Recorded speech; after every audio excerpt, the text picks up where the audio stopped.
तो नमस्कार। कबीरदास जी का एक भजन है कि हेली मारी बाहर भटके काहीं, सब सुख है थारे घट माही। यानी बाहर भटकने की क्या जरूरत है। आप कहोगे साहब प्रतियोगी परीक्षा की तैयारी करते करते ये हेली और कबीरदास जी को बीच में कहाँ लेके आ गए। दोस्तों, सबसे ज़्यादा जरूरत ही इस बात की है जो मैं अब आपको कहने जा रहा हूँ। हम प्रतियोगी परीक्षा की तैयारी करते हैं, हम खुद बाहर भटकते रहते हैं। पुस्तक एक ही काफ़ी है, लेकिन हमारा मन जो है ना वो मानता नहीं है। 20 किताबें पढ़ता है, हम बार बार फेल होते रहते हैं, लेकिन फिर भी पुस्तकों का जो मोह हम वो छोड़ते नहीं।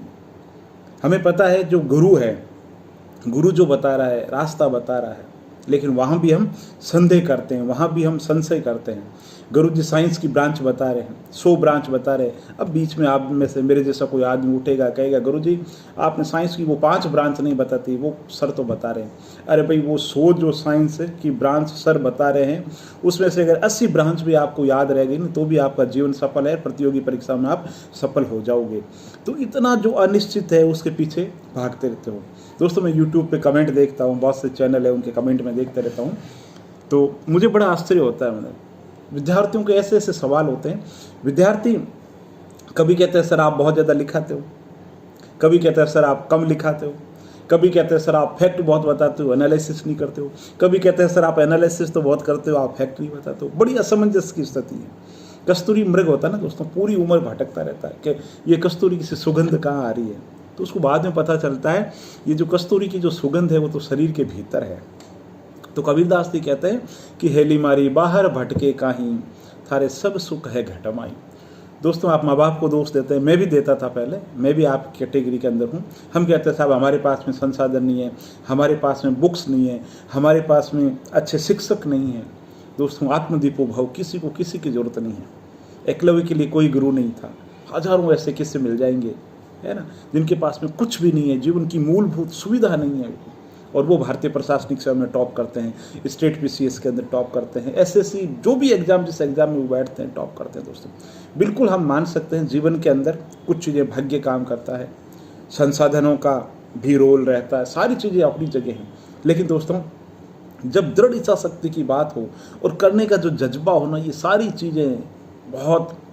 दोस्तों, मैं खुद निजी ज़िंदगी के अंदर कोई बहुत ज़्यादा पॉजिटिव इंसान नहीं हूँ जितनी आपके सामने करता हूँ, है ना, लेकिन जो सच है दोस्तों वो सच है। ज़िंदगी के अंदर positive energy, law of attraction, आप किसी के बारे में पॉजिटिव सोचोगे तो वो आपके बारे में पॉजिटिव सोचेगा।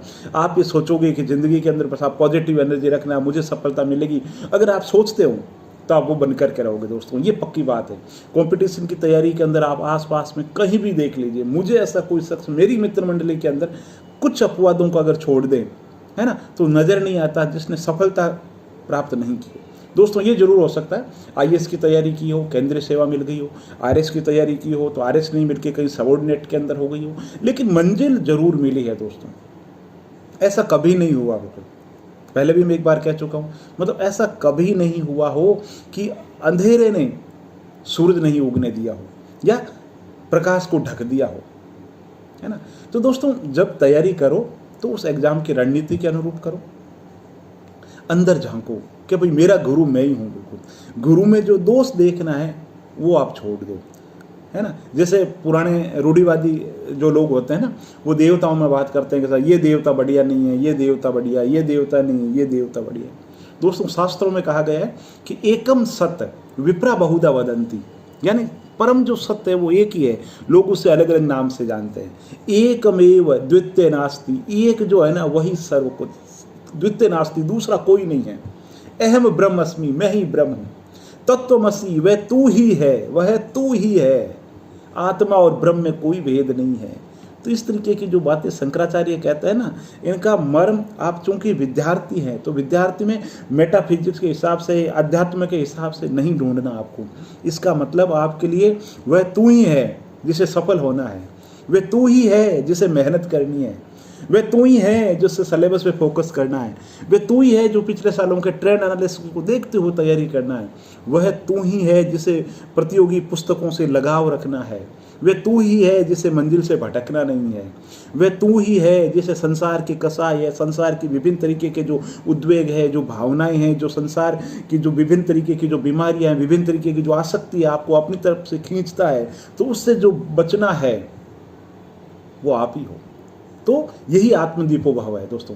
प्रतियोगी परीक्षा की तैयारी करने के लिए मैं आपको कहता हूँ दोस्तों, बाहर का जो भटकाव है ना वो रोक दीजिए और चिंतन करना शुरू कर दीजिए दोस्तों, है ना। ये चिंतन मैंने नहीं किया तो मंजिल मुझे देर से मिली। आप अगर चाहते हो कि ज़िंदगी के अंदर मंजिल जल्दी मिले तो संसार का जो बहिर्मुखी जो है, बाहरी जो भटकाव है वो रोक दीजिए। खुद से सवाल कीजिए कि मैंने आज क्या पढ़ा है आज, और जो रोज़ के टारगेट है, टारगेट 2-2 महीने 4-4 महीने के मत रखो, रोज़ के टारगेट रखो कि मैंने क्या प्राप्त कर लिया है।